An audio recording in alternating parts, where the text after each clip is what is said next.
You happen to be going to London in a week for the ARC thing? No, unfortunately not. Helen Joyce tried to get me there. They may play the trailer. They said they were trying to fit it in, but it was very last minute. Let me Yeah. just hold in the middle. Or one sec. Supposed to turn blue. Yeah, I would love to go, but I'm in Florida right now. That's weird. Oh, I'm sorry about that. Hey, it's nice and sunny. Is it Unlike nice? it's nice and warm, yeah. Unlike Washington where it's freezing. Yeah, we're in the midst of a winter, wintry winter. Yeah. Here's Peter. What's up there, boys? Hey, Bogosian, Going, man. Not working. how are you? Uh, I can't, astonishingly, I'm still jet lagged for like a bit of like 4 days, but I'm good. How you doing, man?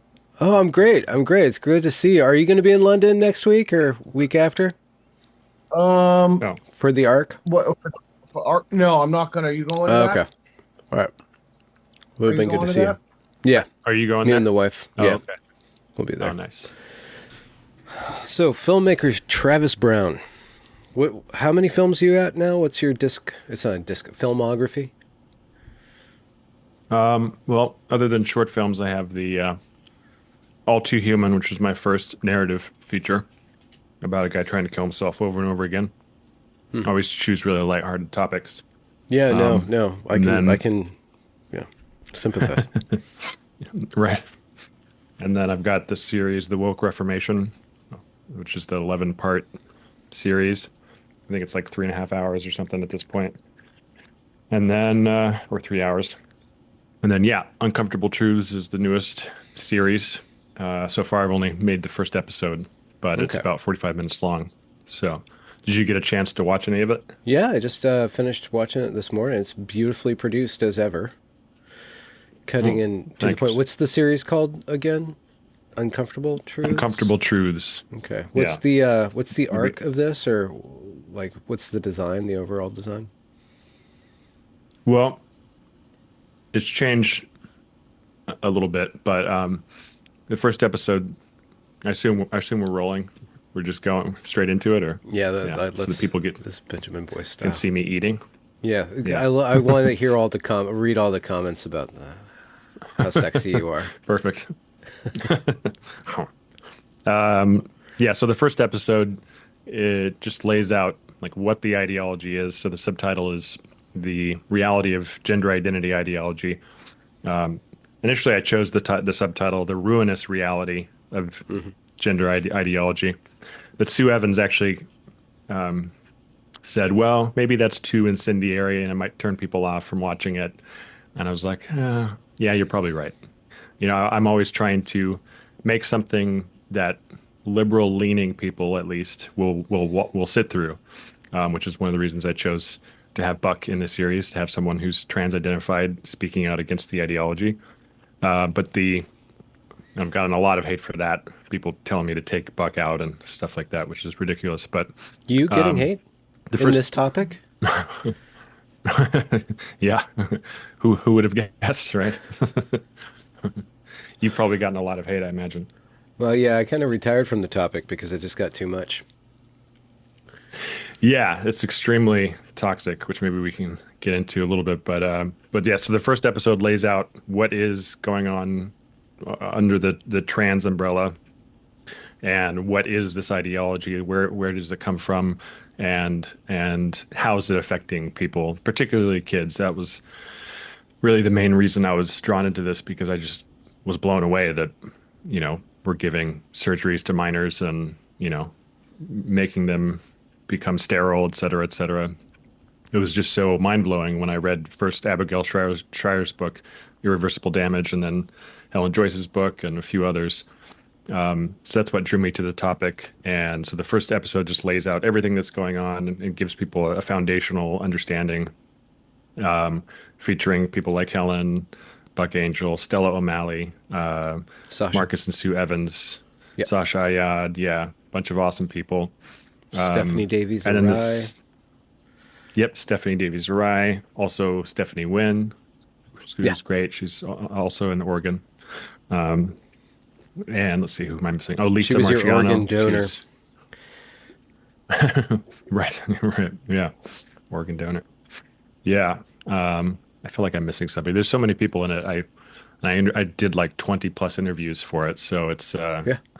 but I've saved some interviews for the next episode, which is where I interviewed three parents about their kids becoming trans identified and then their stories on what's happened with each of their kids. So I've started editing that, but I need to do some animation for that to really show and show what was happening and to make it kind of more interesting. And I'll be interspersing that with some commentary on one of my big focuses is always like not just to reveal the problem, but to show what people can do. So that second episode will be more about like what parents can do and how families can get through this. Because I got a lot of great advice from Stella and Sasha and other people on camera. And I may splice in some bits from Camille Kiefel, who's a detransitioner, also in Oregon, another organ donor, and she's great. And then the third episode, I'm still not entirely sure. I wanted to be in three parts. I have so many other great interviews. This could be a really long series, but like you, I don't want to be in this world for too long because it's just so toxic in every direction. It's just it's kind of overwhelming. But yeah, so that's kind of the basic layout. So the whole series is about gender ideology. It's not just a going through various different woke quote unquote ideologies, but you're doing a deeper dive into gender. Yeah. Yeah, this was going to be an extension of the Woke Reformation, my previous series, but then Helen invited me to GenSpect, and I started accumulating all these interviews, and I started reading more about the topic, and I realized that this is its own thing. It's just such a complex and big topic that I should dedicate a series specifically to it. So, what was some of the more surprising things that you came across? I mean, 12-year-olds with mastectomies is one thing, but yeah, anything beyond that's definitely the horror. Well, that's definitely the first thing that springs to mind. Like, for instance, when I was interviewing Michael Biggs, a sociologist, I had him just run down, like the list of surgeries and what can happen. And he was telling me, when kids get puberty blockers to not develop these secondary sex characteristics, sometimes, like with males, their sex organs don't grow to the appropriate length, as they should. And then when it comes time to do like a how do you say it? Vaginoplasty? Vaginoplasty, yeah. Whatever. Where they invert the penis and they create a fake vagina. There's not enough skin. I mean, this is really grotesque, but basically I was just blown away that, they have to like take pieces of like an intestine, or someone mentioned something about tilapia, like they use fish skin or something.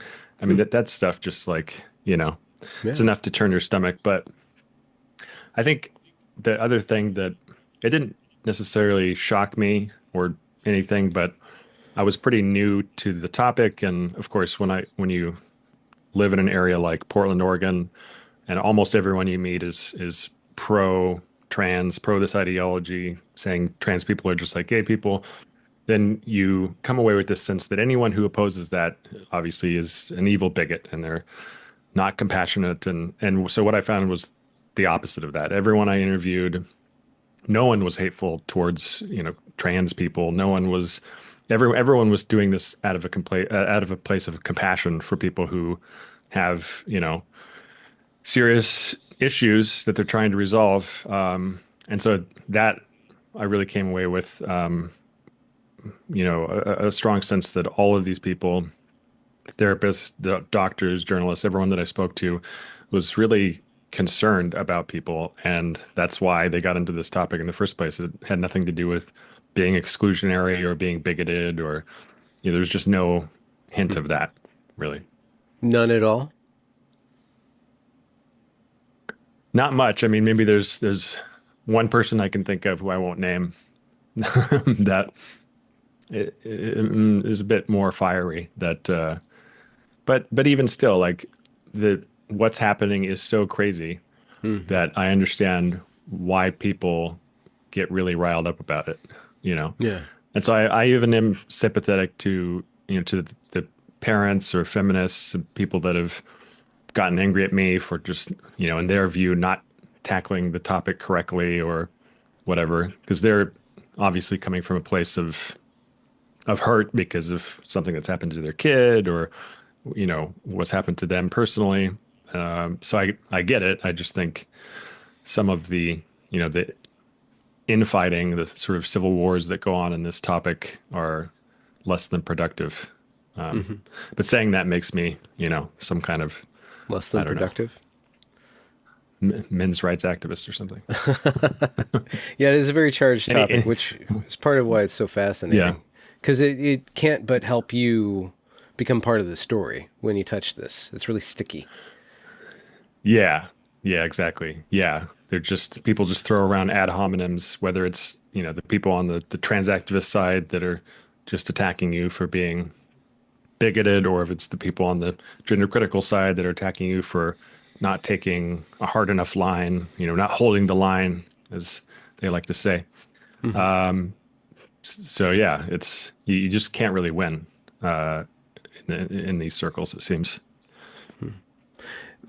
Have your ideas around what gender and what sex is developed or changed in doing these interviews? Yeah, I mean, admittedly, almost embarrassingly, I was kind of fuzzy on the topic in the sense of like, oh, I don't know what people are meaning when they say trans woman. Like, I had heard of intersex conditions. I wouldn't say that I really bought into the ideology, but there was so much coming from so many people I respected or that I was friends with that was just bad information. And so I didn't really draw a conclusion about what these topics mean or what gender and sex means. I mean, I knew that there were males and females, obviously, but I didn't know what intersex meant. I didn't know what these, rare DSD conditions are. And then, having interviewed Colin and many other people, and Helen, the way she explains all of this, just really simplifies it and drives home that no, trans women are men, trans men are women. There is no third sex or fifth or seventh. So it really helped unmuddy the waters for me and clarify that sex is sex, it's biological, it's immutable. Gender is, to me, I don't know, people get really particular about their definitions of these things, which is good in one sense, but in another, when it comes to gender, I just feel like gender it can kind of mean anything to anyone, and that's part of the problem. So I usually try to avoid using it. I don't know. What do you think about using gender in general, that word? I think it's a useful concept. I mean, there's a linguistic aspect to it, how something is gendered. English doesn't really have that. I think we have like 2 or 3 gendered terms. Like blonde is one, where you put an E if it's female, but you drop the E. But those are holdovers or transfers from French, usually. But I think there's a literary aspect of gender that is... It's got a valence to it. So I'm working on this, I did all these detransitioner interviews, and I want to turn them into a book. And so I started transcribing them, and I was thinking, well, I can't really just like take because when you're having an interview with somebody, it's not the same as like reading the interview, because there's all these pauses and ums, and I would have to rewrite the whole thing. So I've settled on another tact. I found another core of the book where it would be more literary, and it would it is attempting to get into the state of mind of the detransitioner, of the transitioner, and the more the emotive, the pathic or in pathos in the broader sense of the term. And when you approach human beings as from a more romantic point of view, which is that you're trying to convey qualia rather than just a scientific report with all these DSDMs and like that female is basically a big seed and male is a small seed and there's these reproductive strategies, which Helen Joyce does, but that doesn't explain human existence. It doesn't explain all the different cultural things that are going on when a man walks into a room of women and a group of women, try to have their will be known on the internet. There's this aspect of gender that is literary, that is kind of, you can see it in the corner of your eyes, that if you wrote a story or even told a joke or like a very short story, and you use the word she or he, it changes the whole feeling of the character. It really, it changes how you feel as a reader. So that is gender. So I don't know how to convey that without it being argued that I'm feeding into gender ideology or I'm just talking nonsense, because it's a poetic category. There's a poetic aspect of it. Yeah, I can see that. And and just like any cultural aspect, which is really uncomfortable for us and that we're reckoning with more and more, like all these discussions around the culture war or, these battles between these tensions between the races, the old conservative line was like, well, it's all culture. It all comes from culture. It's just these different cultures don't get along. They have different values. And there is that. But those cultural values are based on biological predispositions. And even with Jonathan Haidt talking about weird people, Western, educated, industrial, whatever he means. Rich and democratic, yeah. I was going to say retarded and dumb, but rich and democratic works just as well. Yeah. I think that comes from Joe Henrik originally, yeah. Yeah, but when in his book, The Righteous Mind, he goes through and he talks about all these different moral foundations.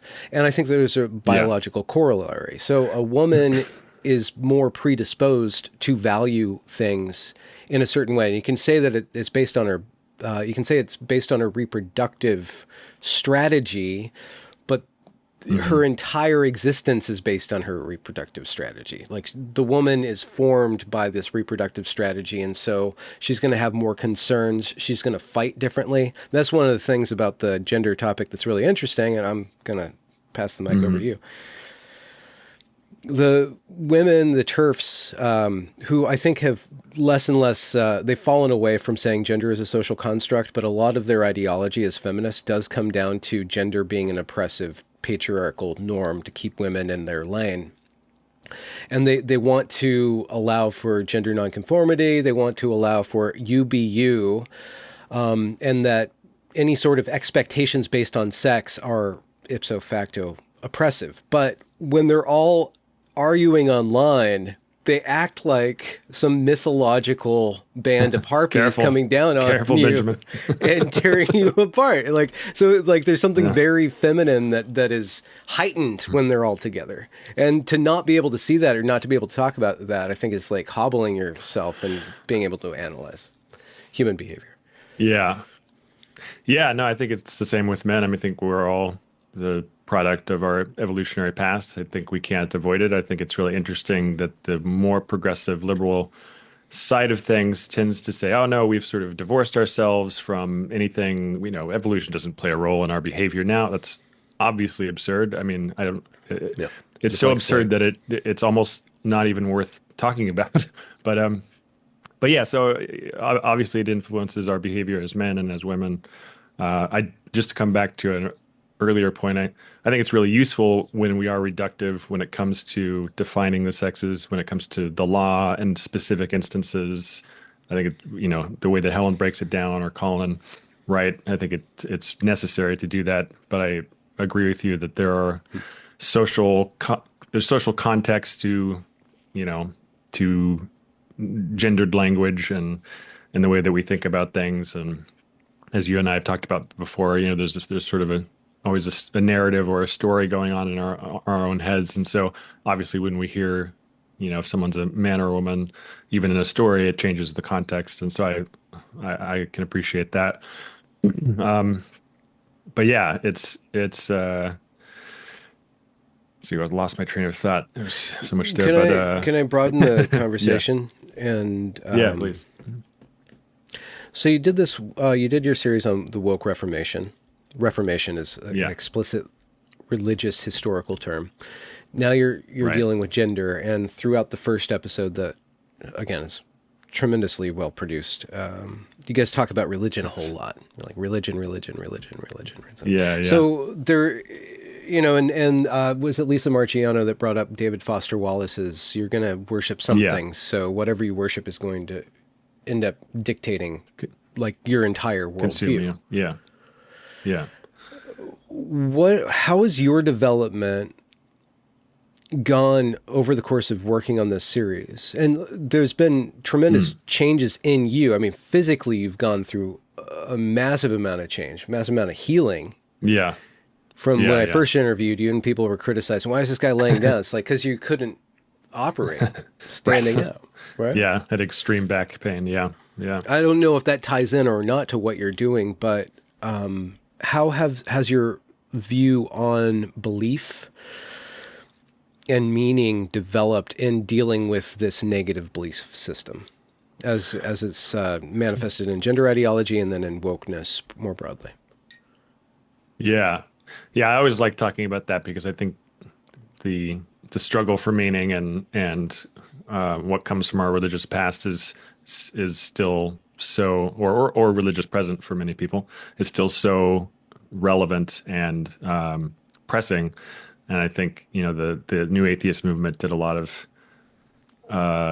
they did some good, but they did some harm in that they wanted to just chuck everything that came with religion or anything spiritual. They wanted to chuck it out the window, which I think a lot of people are realizing was a mistake. I don't particularly like the word worship because I don't think it's quite the right framing. I mean, we certainly, because worship is it's just such a high level term. I mean, you could replace the word with like devote. You devote yourself to something, certainly, and then I guess you could equivocate about the word devotion and worship. But worship to me means like you're in awe of something, and you're like, I don't know, maybe just my religious past. I just don't like the word, but you certainly do dedicate yourself to something, whether it's you're consciously doing that or not. And I guess really in most of the work I do, I'm trying to say like, hey, let's be conscious of what we're dedicating ourselves to, rather than just being subsumed by broader cultural influence, whether it is traditional religion or these new kind of cultish religions that are popping up. And you definitely see that with wokeness more broadly. But then there are these subsets. Some people are obsessed with race, and everything is about race, and everything's broken down into this kind of binary. I mean, you see that not just with Black Lives Matter, but like, Palestine and Israel and, all of these different things. And then you have the different sort of subsection, if you want to call it that, of gender. And that does come in with certain waves of feminism. And then it also obviously comes in with trans or gender identity ideology. And so people do devote themselves to things, whether or not they're fully conscious of the fact that they're doing that.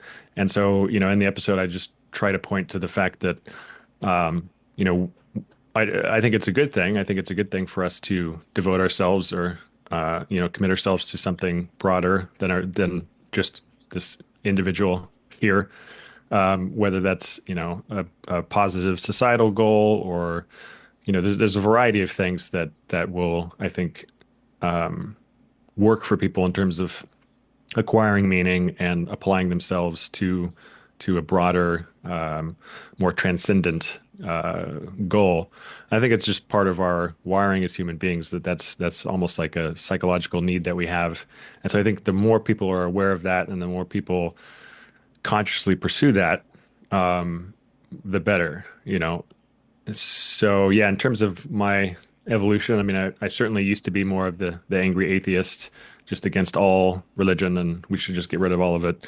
And it's become clear that doing so has negative consequences. But I have to be very specific. I'm not a fan of, for instance, most of the ways that Islam is practiced, or at least aspects of Islam. I'm not a fan of a lot of religions. I'm not a fan of parts of Christianity, pretty major parts.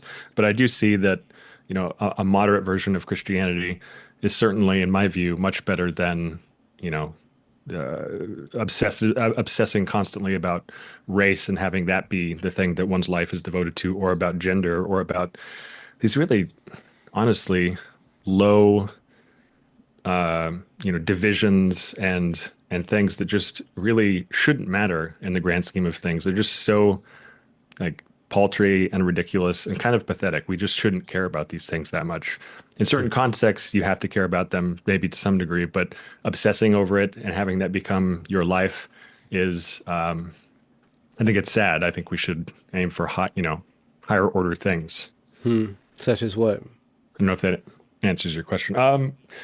Yeah, I mean, I guess there's a number of layers to that. I mean, one, people should, I think, focus on making themselves and their friends and family healthy and happy. And then in terms of, focusing on something higher level, whatever is meaningful in a productive way that's not infringing on other people's rights. And that could be a variety of things. And it usually has to take place in some kind of community because we're such a communal species. So, for some people that may be church, that may be God. For some people, it may be, some kind of artistry. For some people, it may be excelling at a particular sport. For some people, it's, maybe a few people, it's getting into politics and trying to improve the world, or, caring about the environment or their local environment or whatever. I think it can manifest in different ways. I really think it becomes a problem when people find that thing that works for themselves and they say, everyone else has to fit into this box. Everyone else has to do exactly what I'm doing to achieve this meaning and this thing that's sacred to me. Well, no, that's, in my view, that's clearly the problem. There's some benefit to wanting to share that with people and to, I think encourage people to be communal and to have goals that are aligned in a productive way. But when we start forcing that onto other people and saying they have to think the same way, they have to act the same way, they have to participate in the same sort of religious rituals, that's when it veers over toward being authoritarian. And that's when we have the problem. Like we have to, in my view, allow for pluralism as long as we're not infringing on people's rights or hurting other people in some way. So I guess that's Yeah. that's my take. Yeah, it's really difficult to. This is kind of related to repressive tolerance. It's hard to trust That's that Marcuse. people will. I think it's Popper, actually. It was a liberal. Oh, okay. But it might be Marcuse. No, I'm displaying my ignorance sure. yet again on my own channel. But just it might be the case that somewhat of how we got here was that people were being liberal in the sense of you do you, I do me, and just trusting that other people are going to do that. For the sake of, American politics, our Constitution says that our government should be limited. Our government didn't necessarily take that to heart, and now we're seeing just how unlimited our government is. So how do you trust government to be unlimited? How do you trust other people to live and let live?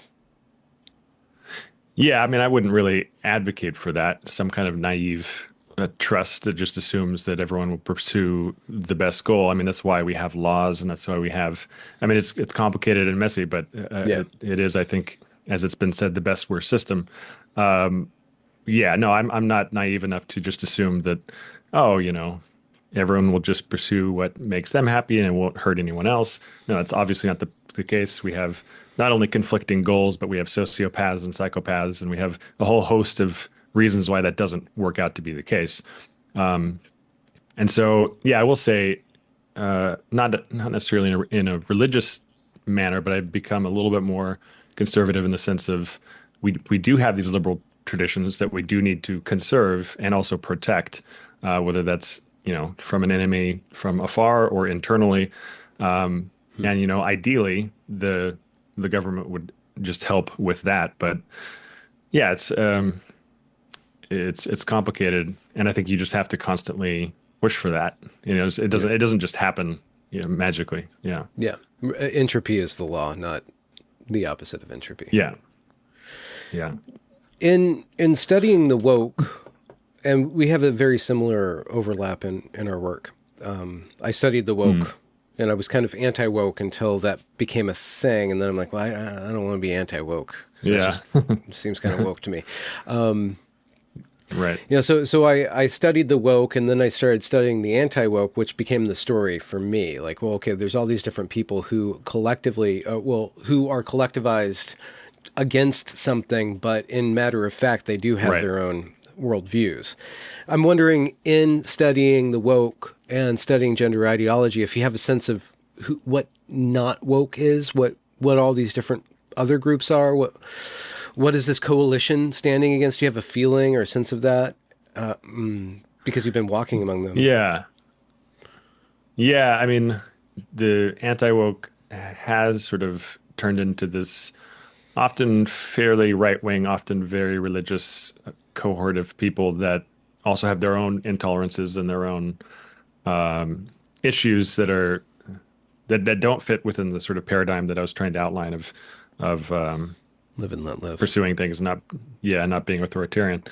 Not all of them, obviously, and there are different people who claim to be anti-woke who don't fit into that category. I'm happy calling myself not woke. I think I used to use the hashtag of anti-woke, but then I stopped using that because, like you said, it sort of became its own thing, and then people have been, I think, kind of clamoring for status among that group, and then it's become this very popular thing as well with its own groupthink. And that, I think, is the problem. I think that's one of the reasons I was against wokeness in the first place, is saying, no, I don't want to be a part of this. I don't want you to tell me that I'm a bigot because I don't agree that, systemic racism is real and every black person is suffering because of the cops and, all of these things that I can't think out loud.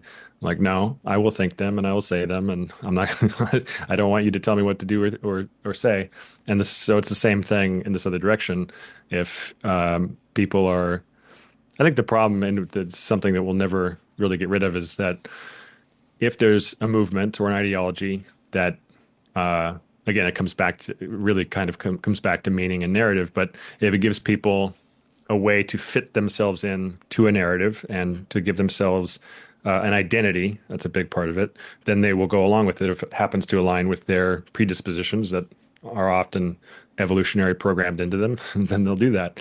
I don't know. Have you ever read? I don't know if I'm going to say his name right. Avi Tushman or something like that. He wrote "Our Political Nature: The Biological Origins of Our Divide," something like that.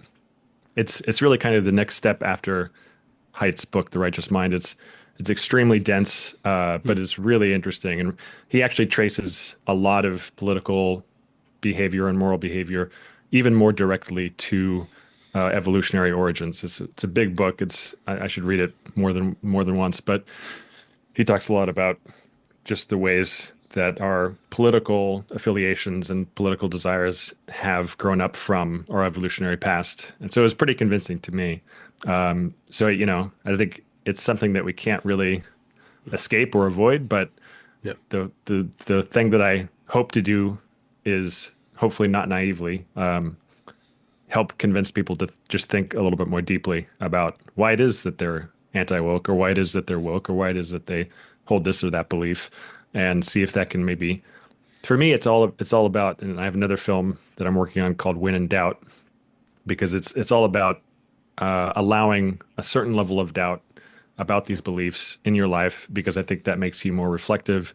I think that lessens extremism, because the more convinced you are of one's position, the more likely they are to be extreme about it, and that can manifest in many different ways. So I think if we just allow for a little bit of doubt in virtually most aspects of our belief life, I think that it's healthy and the better direction.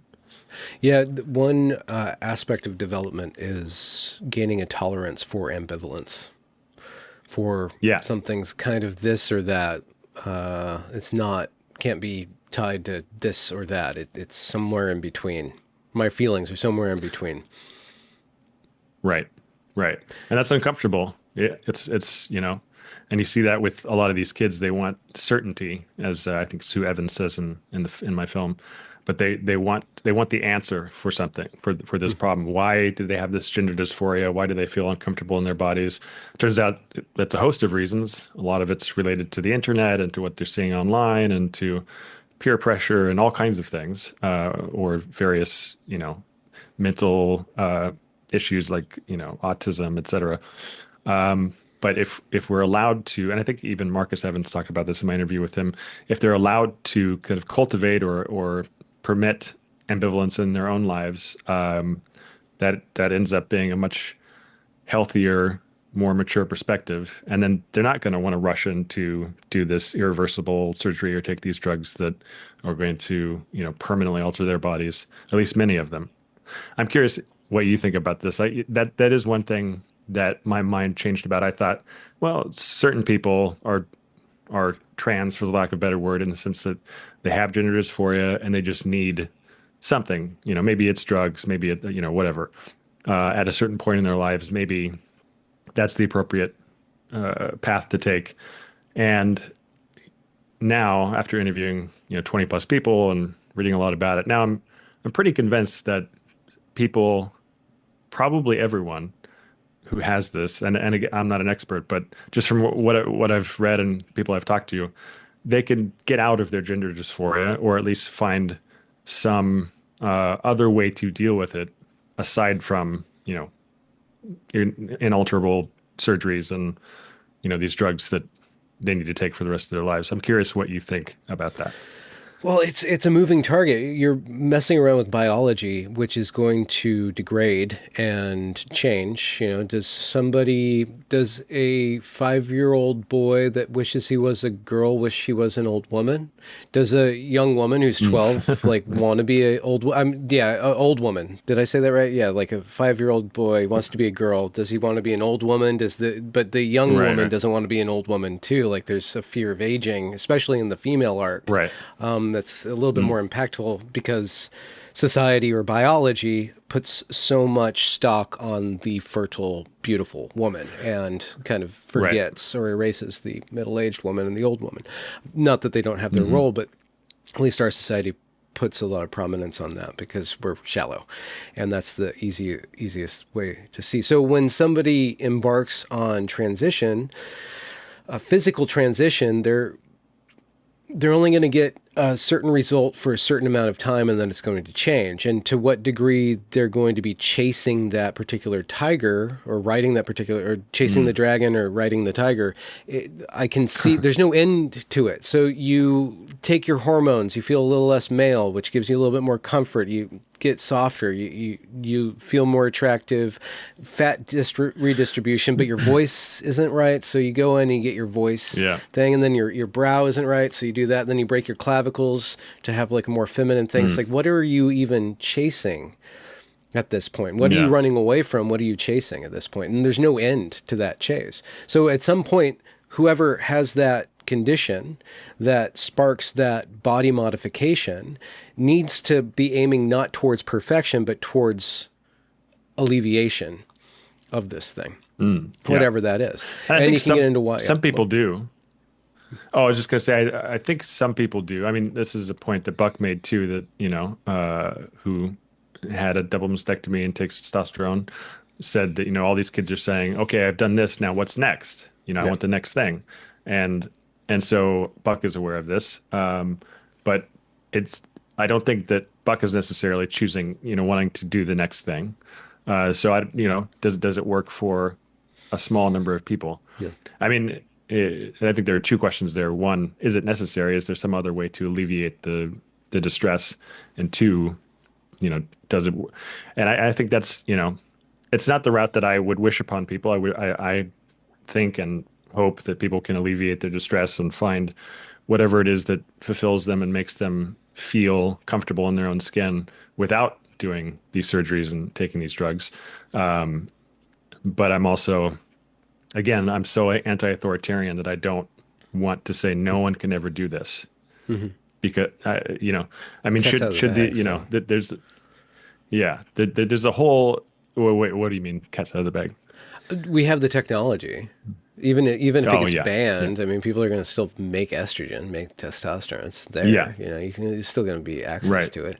It's just there's questions about Yeah. what is the underlying principle behind treating your body as though it's the canvas for upon which you inscribe your will, or how does transition well- become the focus of your tattoos? Well, those aren't Yeah. earrings. Thankfully, you don't have those big chunky things. Wouldn't that be cool if somebody just had like Bluetooth headphones installed in their little nugget things? Just or click it whatever in. Yeah. But it's a mindset. There's a mindset of treating your body like it's the seat of your ambition, but it's the same thing with a woman who wants to be more womanly and gets her boobs popped out a little bit more, or like any like there's a sliding scale, or a man who goes to the gym because he wants to, he wants to his purpose, or he's funneling a lot of his ambition into his own body. So there's ways to do that are not at all dissimilar from transition. They just like cross-sex desires. So to care about your appearance is not vanity itself. It's just part of the human condition, and so there's a good part of that. But when it becomes the all-consuming obsession, there's no end to it, and then it's disastrous too because the technology is Stone Age. Yeah. Yeah, it's interesting because I'm thinking of like bodybuilders who, some people will actually, like men, I don't think it's very common, but will get like calf implants because your calves just can't really get that big, or they'll get or women will get booty implants, or they'll start injecting because they need it even bigger. And I like to work out, and I think it's good, and it's good to sort of build yourself up to a point or pursue a physical excellence or whatever. But you're right. And even for me, I become too obsessed with it at some point and then injure myself and do something stupid. I push myself too much or whatever. And I think, so there should be like reasonable limits, and it shouldn't be the all consuming thing that is going to, we think, satisfy us, I think that there's like a Buddhist concept lying in there somewhere, because we're looking for permanence. We're looking for some kind of, permanence with achieving that thing and having that feeling. But everything is impermanent. I mean, we just everything's changing, and so again, that comes back to the having some equanimity with ambivalence. Just realizing that Stoicism. Yeah. There was an interesting phenomenon that happened this week on social media so there's this guy named Elon Musk, and he I've heard of him. He was hired by this guy named Donald Trump to create this Department of Governmental Excellence or Efficiency, Doge. And Doge is comprised of, in part of 4 very young men. 18, 19, 20, 21, 25 or something like that. Like these really young I didn't go-getters. realize that. Yeah, they're going through and they're doing line by line. They're just going through the government spending, and then all this stuff comes out, like where all this money is going, and it's insane what it's going to. You probably heard that we're funding like trans clinics in India and trans operas in Ecuador or whatever. Like all this money is just going all over the place. But then it came to light that one of those kids in Doge has posted some spicy stuff. I think he basically said he doesn't want to copulate with anybody that is not his race. Like he's not interested in mixed race, and something about not liking Indians, and there was something else that he said, and then he got fired, and because a journo came along. It's like, look, this racist guy has got a hold of your social security numbers, so he gets fired. And then there's this backlash from the right. It's like, why are we letting these people cancel us still? He's a kid. He made some spicy posts. They weren't even all that bad. He was just voicing his opinion, but maybe you could say that Indian hate can get out of hand, and we don't want anybody that's participating in that in government. And we need to apply that to both sides. If you're not allowed to hate Indians, then you probably shouldn't be able to like publicly hate on white people if you want to be in charge. I think that would be a fair balance. But so what happened was that there's this kind of backlash to his racist tweets, and then backlash to him getting fired, and Elon Musk reinstates him, and Vance comes out and says it's fine. You know, I don't care about these shit posts. Does he do his job well or not? So there was that story, and here's the contrast, the juxtaposition. There's this place, there's this think tank called Manhattan Institute that is a right-wing think tank, or a conservative think tank, ostensibly, and one of their key contributors turned out to be trans, or just announced that they are trans. And, you know, male, looks male, has 2 kids and a wife, and his family knows it. And he releases posts where his brain, the brain scans say that he's a woman, and that everybody, you know, that he loves accepts his identity. So he's trans now, and he's Rachel or whatever. He changed his name. And then there's this backlash from the TERF/conservatives. Like, why? There's this intolerance towards transness. Like in the seat of conservative think tanks. Like, why do we want transness? And it was just really interesting. I'm not articulating it perfectly, but there's this interesting backlash against transness as being coded degenerate and leftist. Like, that's how it's been implanted now. And in my series, like, there's plenty of conservative, I want to say trannies, but that's a bad word, transitioners, which is a lugubrious word, but I don't know. The two people that either have or did identify as trans, both Buck and Miranda Yardley, both use the term tranny. So just like, but it's their people or whatever. It's just interesting how, I guess I'm kind of not squaring the circle here, but there's this desire on behalf of people to affect a mode of behavior that is in line with their moral values, especially in the seats of power. A lot of people don't want racists or people who espouse racist positions in power. And a lot of other people don't want people who espouse gender ideology.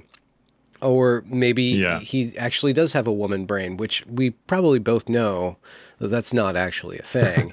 But according to him, it is. But it's interesting that the liberal position would be more towards being tolerant even of intolerance and just letting people live and applying for jobs a standard of efficiency and effectiveness more than identity or identity politics. Well, the old liberal position, not the liberal position today, I think. You know, the classically liberal position would be that. But yeah, I think, you know, this is part of the problem with the anti-woke is, as you said, you know, if it was somebody in this Doge position that hated white people and had all these posts about white people, I'm sure they would not want them to have that position. I think that's understandable. I don't know what his job consists of, but you know, somebody in charge of government spending, where it could come down to, I don't know, race could be involved in some capacity there. So it seems reasonable to not want that person in that position. When it comes to the trans, you know, person, does him identifying that way affect his job? I don't know what his job is exactly at the Manhattan Institute. If it doesn't, I don't see how it's relevant. Maybe it doesn't align with some of the people's values that they have there, but I just don't see. And again, like, you know, you can not like the behavior, you can think it's abhorrent or whatever, but what I would be concerned with mostly, I mean, and that's private, right? I think the Manhattan Institute is private, and then one is a government position, so there's a little bit of difference there as well. But especially in the private institution, if, in my view, if this guy is not doing it, he's not, you know, forcing himself into the women's bathrooms or doing something like that, then I don't know, is it a big deal? I don't know. Maybe it just doesn't go along with their values. Maybe it's a part of company policy. I have no idea. But if it's not, man, if he's not hurting anyone else, I mean, I feel bad for his family, but I don't see how it's relevant to the position. Yeah. I mean, again, I don't know much about it, but I can see those as two different. It's something that our conversation is triggering around tolerance and around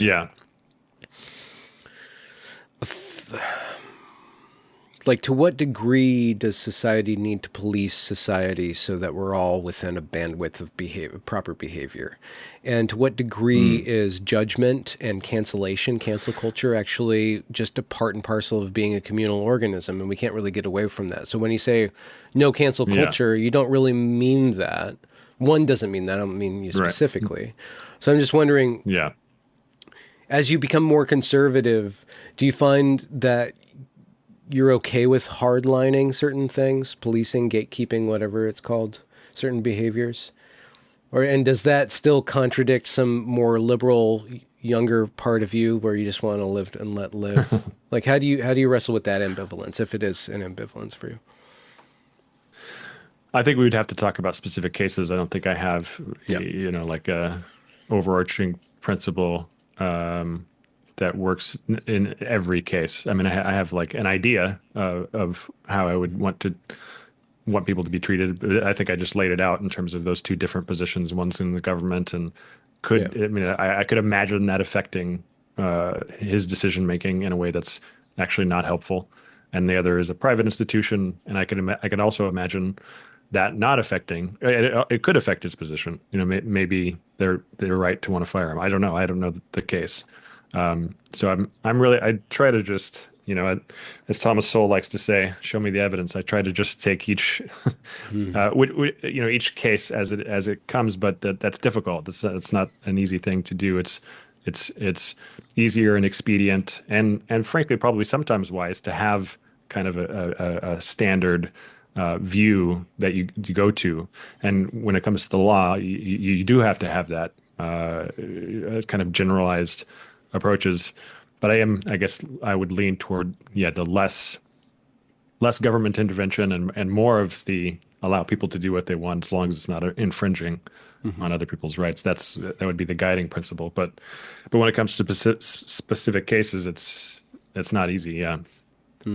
What do you see developing now? Do you think that there has been a vibe shift away from woke? And what do you see developing since Trump gets elected? Trump's in power now. Right. Do you think that the left, broadly construed, is going to revise themselves on these more radical positions? Some individuals. A lot. Yeah. I mean, some individuals certainly will. Like we see that. I think Africa Brooke used to think of herself in that sort of rubric of being woke and now doesn't. So there are individual examples of that.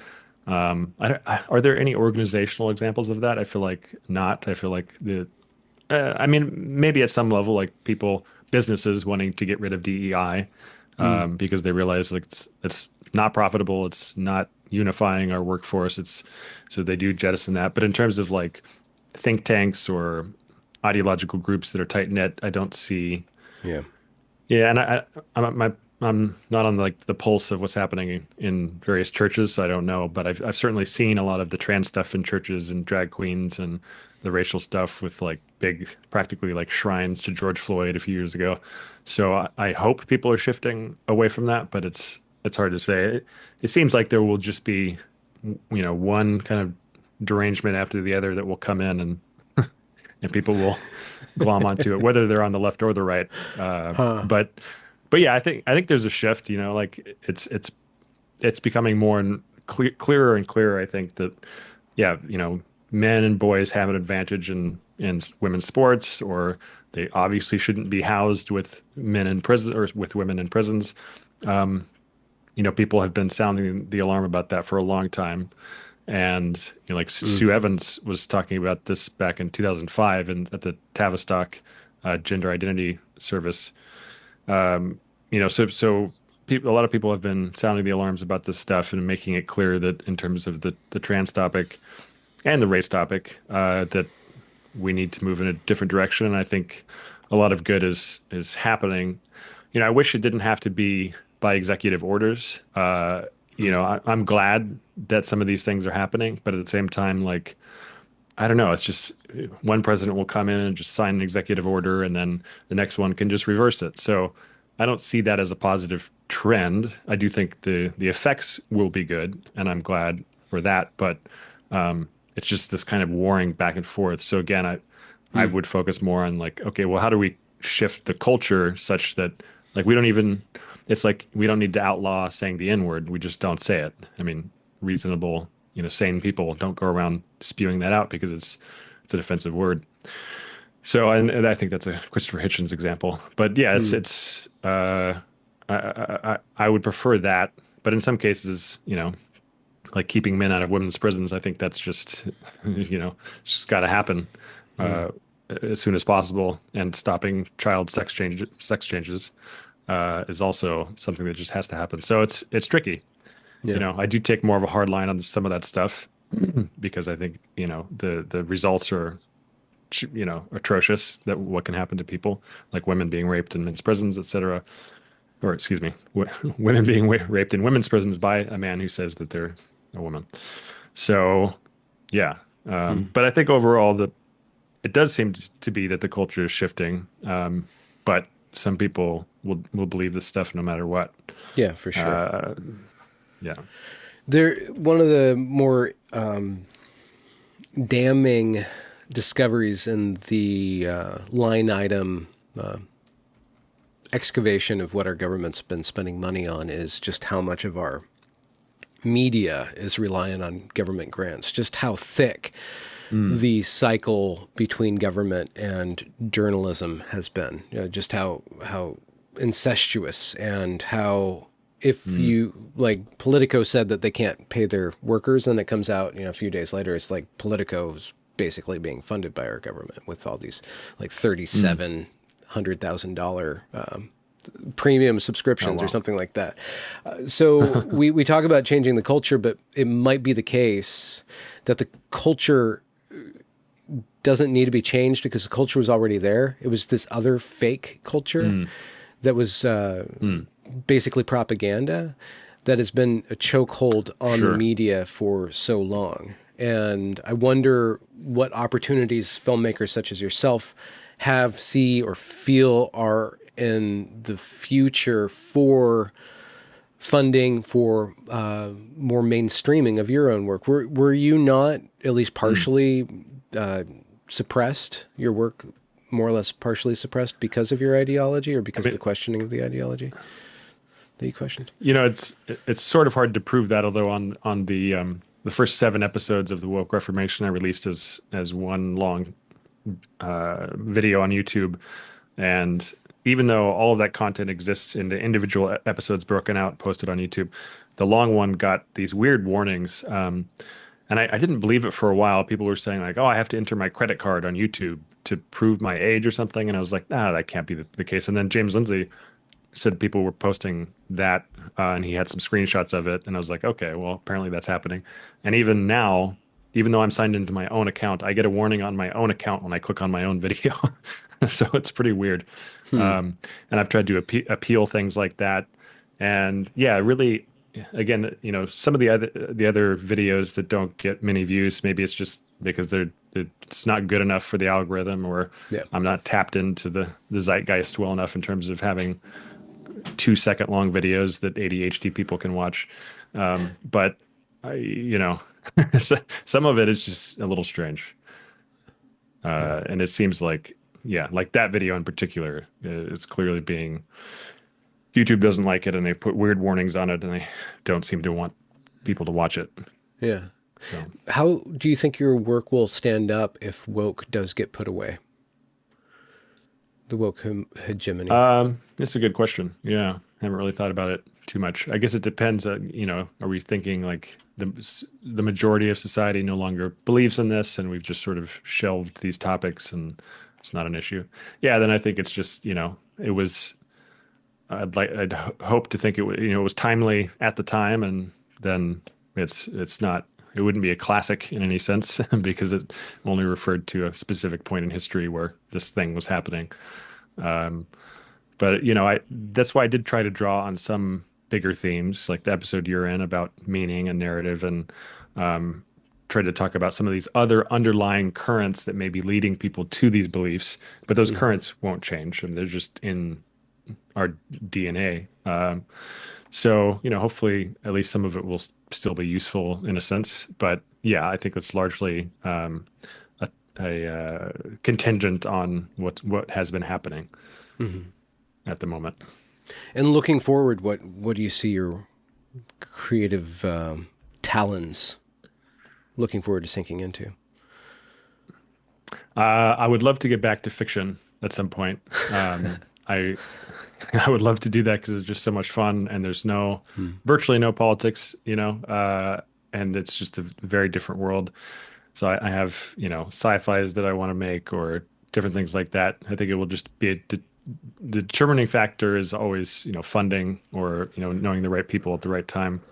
But I hope to finish my film on conversations because that will be, I think, more timeless in the sense that no matter what the topic is specifically, we can always use better tools to communicate. So I hope to finish that film and then ideally move on to fiction, but we'll see. Well, how did you end up in politics? Was it thrust upon you? Yeah, pretty much. I mean, just living in Portland, Oregon, it was just so woke there. I just couldn't escape it. Yeah. I mean, it just struck me how similar people's attitudes were to some of what I grew up with fundamentalists, very conservative Christians being dogmatic about you need to think this way or you're burning in hell. And then I came to this, liberal bastion of freedom, and they're like, "Oh no, you need to think this way, or you're a white supremacist, you're a bigot, Republicans are Nazis." And it's just like, wait, what? And then people, going out into the streets and burning shit down and hurting people and killing people, all in the name of this ideology. It just seemed, honestly, a little bit of it was interacting on Facebook, which I don't really do anymore, but just seeing people's insane comments and trying to say something reasonable and then just being lambasted. It's just that's what sort of motivated me to be like, oh, well, we can't seem to have conversations about these things. That's odd. And, we need to be able to think freely and talk about these things and realize that some of what's happening is really not good, Mm-hmm. So, yeah. So what's the schedule for your films, the Uncomfortable Truths series? Yeah, so the first episode comes out February 22nd, so it's fairly soon. And then, as I said, I'm still working on the second, need a little bit more funding for that, so I'm trying to figure that out. So I'm not quite sure. I just really, the first one kind of stands alone by itself, like you don't necessarily have to watch more. So, but I felt a need to get it out sooner than later so that people can see it and hopefully it can be useful. So yeah, February 22nd for that. People can watch it on X or Twitter and YouTube when it comes out. What is the secret sauce to funding? Do you schmooze? Do you have tips for somebody who's seeking funding for filmmaking? I mean, I'm not great at schmoozing. I try. Peter Boghossian, that I work with a lot, helps me in that regard. And I've met some people who've given me some funding, and then I've gotten some funding from like my locals, a little bit from YouTube, but not much. Nothing from so USAID, it's really about, though, unfortunately. No. Before it got shelved. Okay. No. I've tried for grants and stuff like that in the past, but that was more for fictional narratives. But those are always challenging. So yeah, it's a lot of persistence and then knowing the right people, and I've also done crowdfunding, but that's always hit or miss. Yeah. So. There's this concept in the elite theory bros about patronage networks. And what's happening right now is Donald Trump is dismantling the left's patronage networks. And what the harder right or E-right people are saying is like, well, the right needs their patronage networks. You can't just have you can't have right-wing art without right-wing patrons. You can't even have centrist art without centrist patrons. Culture doesn't just exist on its own. I mean, sure, everybody's got like a project that they're working on. And some people like to play with clay. Yeah. Some people do filmmaking in their spare time, but like real cultural impacting art needs funding. And I Yeah. guess this is just a general statement about, if you want to win against wokeness, you need to replicate how wokeness won materially. You don't have to Saul Alinsky people. You don't have to be like dark woke or Right. right wing woke, but you do need to have the infrastructure that it had in order to, capture Disney, capture the government, capture Right. all these other cultural outlets. And the government shouldn't be a cultural outlet, but it is. And so they fund things that align with the government interests. And so one would hope that people don't rest on the laurels. Yeah, Donald Trump's coming in. The EO is a good point. Like, what does an EO mean? It's just a really strongly worded tweet, basically, that has government letterhead on it, basically. It can be reversed with the next president. What we need is these actual infrastructures of monetization and of support. And you as a filmmaker making the films that you do, you can't really do it to the quality that you demand of yourself without that funding. And so the funding needs to become available if people really do believe that there is something other than wokeness that should be out there. And your work isn't just about being anti-woke. It's about, these deeper human issues and looking at human issues in a way that dissuades people from ideological capture, I would say. So. Yeah. And it's really challenging because typically the sources, if I wanted to make something, if I wanted to sort of cater to a particular audience, it would be a right-wing audience, and that would frankly be easier to fund because I could just say, okay, here's my message. It aligns perfectly with your message, and let's do it. And I've had a lot of trouble in that regard because I've refused to do that. And I could get more funding if I did do that. But so it's a challenge. But the hope is to be persistent and to make a good enough quality content that people will realize that it's good and that, it aligns well enough with their values, and that's how they, will want to fund it. But yeah, it's a challenge for sure. What is some things that you do that is really, really fun for you that doesn't have to do with politics at all? Jiu-Jitsu. Oh yeah? I haven't done it for a few months because I had an injured adductor. Turns out you need your adductor for like everything. What's an adductor? Is that like legs. a duct in your ads? It's like pretty much.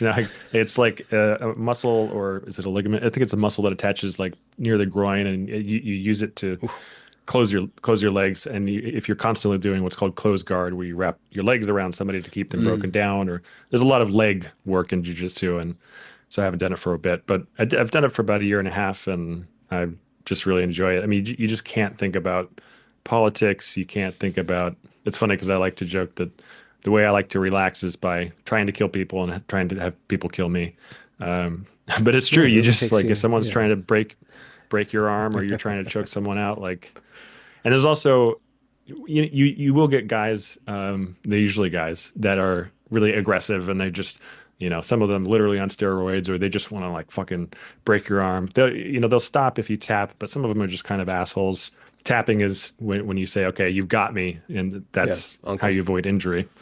Yeah. But most people, most of the time, there's a kind of camaraderie, and I've gone all around the world and done jiu-jitsu at different places, and you just have like a network you can tap into, and like almost everyone there is really kind-hearted, and because there's a different level of trust when you're rolling with somebody or wrestling with somebody that you just have to give this person, and because if you tap and they continue to choke you, that's a problem.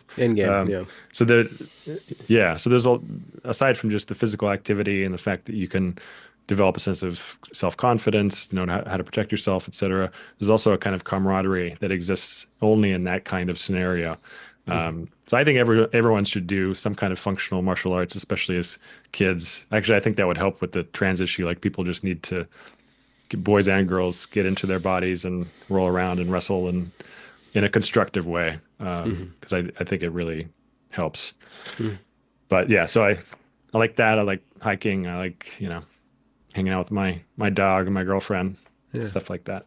Is there an enduring piece of art, specifically a film, that you continually go back to, or that's kind of in the back of your mind as a source of inspiration, or something that you're in dialogue with? Yeah, I love in terms of non-narrative films, I love Baraka and Samsara, these two films by Ron Fricke. They're beautifully shot all over the world. It's just like a handful of guys with a 70 millimeter film camera that went around in the 90s and then in the early 2000s, mid 2000s. And the music is incredible by Michael Stearns. It's a blend of all these bits of world music. So yeah, it's a very kind of spiritual journey, for lack of a better term. And then in terms of fiction, I'm a big Stanley Kubrick fan. I love 2001 and some of his other work, but also The Fountain has been a film that is by Darren Aronofsky with Hugh Jackman and Rachel Weisz. It's beautifully shot, and it's all about like death and trying to accept the inevitability of death, and that's always stuck with me. It's really a great film. Yeah. I've seen Baraka and Samsara since they came out. I mean, I've seen them around, but I've never actually watched them, so I'll have to put them in the queue. Oh, you should. Yeah. Baraka is fantastic. It's really good. Yeah. When I just saw Koyana Squatsi with the Philip Glass Ensemble, that was like an earlier one that Ron Fricke shot. It was directed by Jeffrey Reggio. That came out in like 85, I think. It's another non-narrative, lots of time lapse, lots of, but this was shot on like a 14 millimeter, some small camera, but it's still beautiful. And the Philip Glass is one of my favorite composers. So I always have my music guy, whenever I'm creating a new episode, I send him a Philip Glass piece that I'm editing to. I'm like, I know you can't like rip this off, but this is my inspiration. And he always creates something amazing because he's an incredible musician. But yeah. Your work's phenomenal from a craftsman point of view, and very timely from a current events point of view. So don't know when we'll publish this, but it'll be really close to the premiere so that people can just shuffle on over and watch it. But where else can people find you, and what are they going to find when they get there online specifically? Not your home address. Well, people can follow me on Twitter or X at Become the Signal. Same for YouTube. And you can follow me on Instagram at the Signal Productions. So I post snippets of work on there, and then full videos on YouTube, and then I'm going to start doing that on X. So yeah. Excellent. Well, thanks a lot for swinging by my show. I'm going to wrap up the recording. Travis, you have a wonderful weekend in sunny Florida. Thank you. I really appreciate it. It's been great. Cool.